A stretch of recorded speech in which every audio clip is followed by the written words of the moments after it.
Live Programs India. مساہم number 502 مساہم number 502 السلام علیکم ورحمۃ اللہ وبرکاتہ۔ الحمد للہ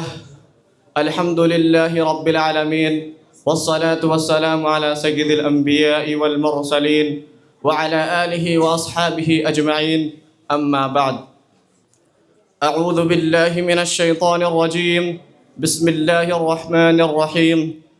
انما یخشی اللہ من عبادہ العلماء ان اللہ عزیز غفور، صدق اللہ العظیم۔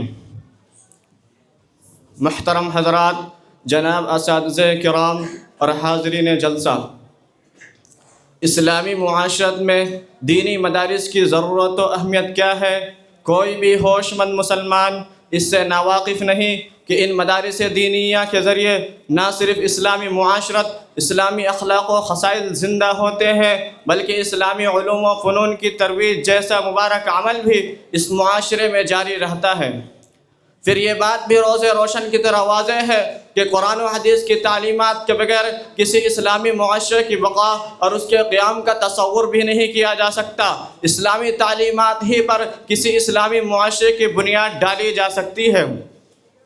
قرآن و حدیث اسلامی تعلیمات کا کنبہ ہے، اور دینی مدارس کا مقصد اس کے سوا کیا ہے کہ ملت اسلامیہ کے جانکار مسلمان، دینی مدارس کے ملت اسلامیہ کے جانکار مسلمان، اسلامی تعلیمات کے ماہرین، قرآن و حدیث پر گہری نظر رکھنے والے علماء، علوم شرعیہ اسلامیہ میں جانکار پیدا کیے جائے، جو آگے چل کر مسلمان معاشرے کا اسلام سے ناطہ جوڑنے اور مسلمانوں میں دین کی بنیادی اور ضروری تعلیمات کو عام کرنے کا فریضہ انجام دے۔ اور بلا شبہ یہ مدارس اپنے اس حصول مقصد میں 100% نہیں، تاہم ایک بڑے حد تک کامیاب رہے ہیں۔ یہ علم و ہنر کا گہوارہ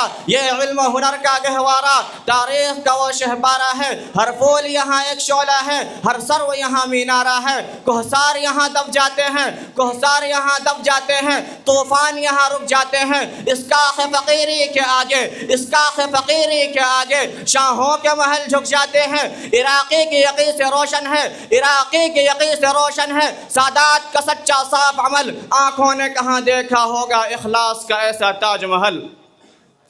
حضرات، ان مدارس دینیہ نے ہزاروں مفسر، محدث، متکلم، محقق، مناظر، معلم، محقق، سیاستدان پیدا کیے۔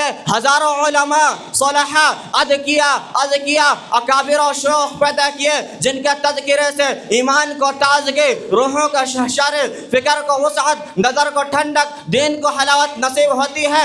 یہ علماء، صلحاء، چٹائیوں پر بیٹھنے والے علماء، معمولی کھانوں پر اکتفا کرنے والے علماء، تھوڑی زندگی پر اکتفا کرنے والے علماء، رہبر اور رہنما، ہستیوں کی داستان محبت بیان کرتے ہوئے اللہ تعالیٰ قرآن مجید میں ارشاد فرماتے ہیں، والربانیون والاحبار، رب والے، احبار جمع ہے حبرن کے، حبر کہتے ہیں بڑے عالم کو۔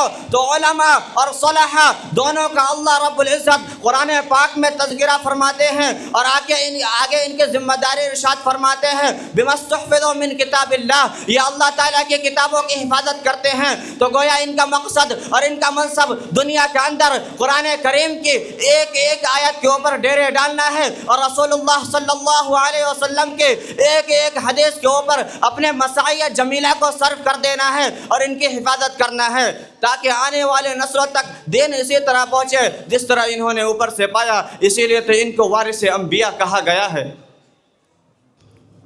حضرات، اب ہم دور حاضر میں دینی تعلیم اور دنیائی تعلیم کی ضرورت و اہمیت کی طرف ایک نظر ڈالتے ہیں۔ ہم تمام لوگوں کے اپنی اور اپنے بچوں کے مستقبل کو اچھا بنانے کی کوشش کرنا چاہیے۔ ایک مستقبل وہ ہے جو موت تک کی ہے، ایک مستقبل وہ ہے جو موت کے بعد ہے۔ موت تک کی مستقبل، اس کے زیادہ سے زیادہ مدت 60 سے 70 سال ہے۔ موت کے بعد کے مستقبل، اس کی کوئی حد نہیں، یہ ہمیشہ کی ہے۔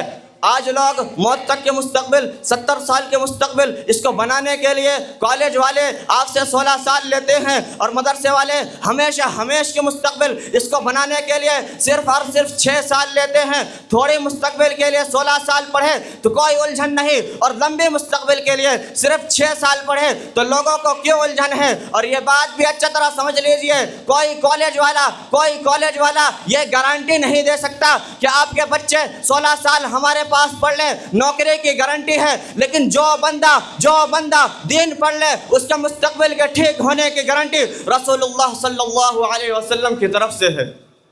ایک طرف گارنٹی مل رہی ہے, ایک طرف گارنٹی نہیں ملتی, ہم اس میں فرق کیوں نہیں کر پاتے. آج کے دور حاضر میں عام اسکولوں اور کالجوں میں دنیاوی علوم کی بڑی اہمیت ہوتی ہے, جبکہ نصاب میں دینی علوم کی انتہائی کمی ہوتی ہے.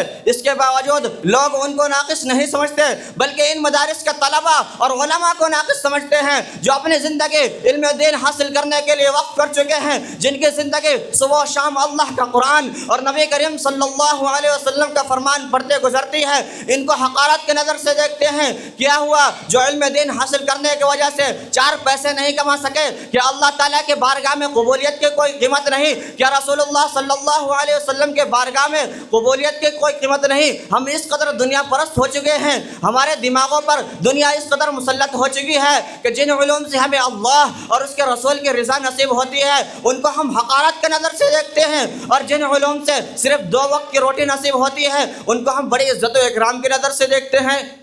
آپ ان سے نماز کے مسائل پوچھ لیجئے, بالکل دین سے ناواقف اور ناآشنا نظر آئیں گے. اور ہمیں اس بات کو دل میں بیٹھانے کی ضرورت ہے, آج جو دنیا میں 5% علماء طلباء اپنی زندگی کو قرآن و حدیث کا علم حاصل کرنے کے لیے وقف کر چکے ہیں, وہی قوم کے محسن ہیں. جب لوگوں کو مسائل کا جواب پوچھنے کی ضرورت ہوتی ہے اس وقت یہی 5% علماء تو ہوتے ہیں جو ان کی علمی بوجھ کو اپنے سروں پر لیتے ہیں اور ان کو قدم قدم پر رہنمائی کرتے ہیں. آپ دنیا میں doctor, engineer, professor, dean professor, اس سے آگے بڑھ کر پائلٹ بن جائے, لیکن آپ کو اللہ کے راضی کرنے والے عمل کرنے کے لیے, رسول اللہ صلی اللہ علیہ وسلم کو راضی کرنے والے عمل کرنے کے لیے, دین کے علوم حاصل کرنے کے لیے انہی علماء کے جھوپڑیوں میں آپ کو آنے پڑے گا, انہی علماء کا چٹائیوں پر 2 زانو ہو کر آپ کو بیٹھنا پڑے گا, تب علوم حاصل ہوں گے. آج سے ہم یہ کہنا شروع کر دیں, آج جو دنیا میں 5% علماء اور طلباء اپنے زندگی کو علم دین حاصل کرنے کے لیے وقف کر چکے ہیں وہی قوم کے رہبر ہے اور وہی قوم کے محسن ہے. وآخر دعوانا ان الحمد للہ رب العالمین.